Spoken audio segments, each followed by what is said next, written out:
উপস্থিতিৰ বাবে আৰু আপোনালোকে গম পাইছে যে আজি আমি টিয়ক বিধানসভা সমষ্টিত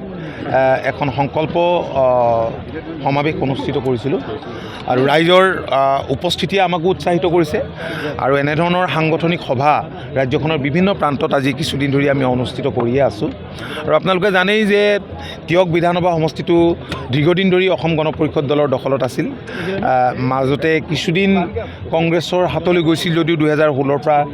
এতিয়ালৈকে আমি এই সমষ্টিটো আমাৰ দখলতে আমি ৰাখিবলৈ সক্ষম হৈছোঁ ৰাইজে সেই সুবিধা দিছে আৰু আজিৰ যি উপস্থিতিয়ে পুনৰ প্ৰমাণ কৰিছে যে অসম গণ পৰিষদ দল এতিয়াও টিয়ক বিধানসভা সমষ্টিত শক্তিশালী হৈ আছে কাৰণ ডিলিমিটেশ্যনৰ পিছত ইয়াৰ আকাৰ সলনি হ'ল ইয়াত 14খন পঞ্চায়ত দেৰগাঁৱৰ পৰা আহিল আৰু দেৰগাঁৱতো অসম গণ পৰিষদ দলৰে বিধায়ক আছিল আৰু 7খন যোৰহাটৰ পৰা গ'ল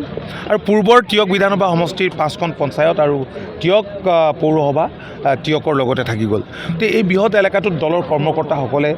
দলৰ সমষ্টি কমিটিয়ে খুব ভালদৰে কাম কাজ কৰিছে জিলা কমিটিও কৰিছে আৰু যিবিলাক সাংগঠনিক স্তৰ আছে এই সাংগঠনিক স্তৰবোৰ পূৰ্ণাংগ ৰূপত আছে গতিকে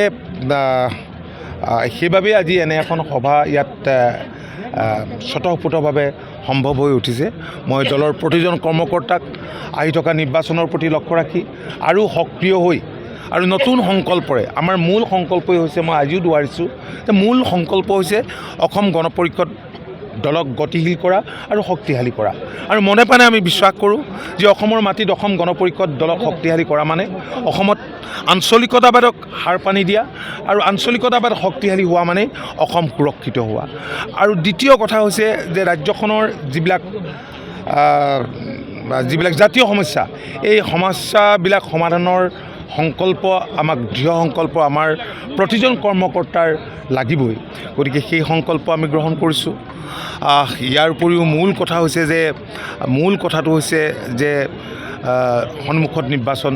কংগ্ৰেছ আৰু কংগ্ৰেছৰ লগত থকা বিৰোধী শক্তিক উৎখাত কৰা এয়া হৈছে আমাৰ মূল